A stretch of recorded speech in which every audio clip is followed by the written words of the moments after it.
Hello বন্ধুরা, আজকে আমি একটা ডায়েট ফুড বানাচ্ছি। দেখো, এর মধ্যে আমি নিয়ে নিয়েছি কাবলি ছোলা, এমনি ছোলা, আর সবুজ রঙের যে কলাইটা হয় সেই সবুজ কলাইটা, আর একটু নিয়েছি কাঁচা বাদাম। সবগুলোকে একসাথে সিদ্ধ করে নিয়েছি। হ্যাঁ, আর এখানে দেখো আমি কেটে নিয়েছি শসা, একটু কাঁচা লঙ্কা, একটু পেঁয়াজ কুচোনো।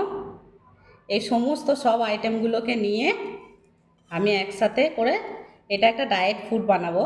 আর এখানে দেখো একটু বেদানা নিয়ে নিয়েছি। বেদানাটা সম্পূর্ণটা দেবো না, কিছুটা আমি কাঁচাও খাবো, সেই জন্য রেখে দেব। এই যে এই সমস্তটাকে নিয়ে এই যে অল্প একটু রেখে দিলাম। আর নিয়ে নেবো একটু টক দই।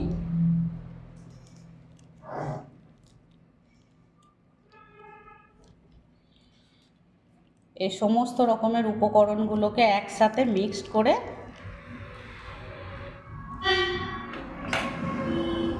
আর এখানে দিয়ে দেবো একটু গোলমরিচ গুঁড়ো। গোলমরিচ গুঁড়োটা একটু বেশি করে দেবো, কারণ কাঁচা লঙ্কা খুব অল্প পরিমাণ দিয়েছি। আর এর মধ্যে দিয়ে দেবো একটু বিট লবণ। আমি চাইলে এমনি প্লেন নুনও দিতে পারতাম, কিন্তু সেটা দিলাম না। যেহেতু বিট নুনটা আমার কাছে আছে, তাই আমি বিট নুনটাই দিচ্ছি। এই সমস্ত উপকরণটাকে একসাথে মেখে নিয়ে আমি ফ্রিজে রেখে দেব। আর এটা আমি ডায়েট ফুড হিসাবে ব্রেকফাস্টেও খেতে পারি, আবার এমনি কোনো সময় খিদে পেলেও খেতে পারি। আমি এমনি এখন ভাত মুড়ি রুটি এগুলো খুব কমই খাই।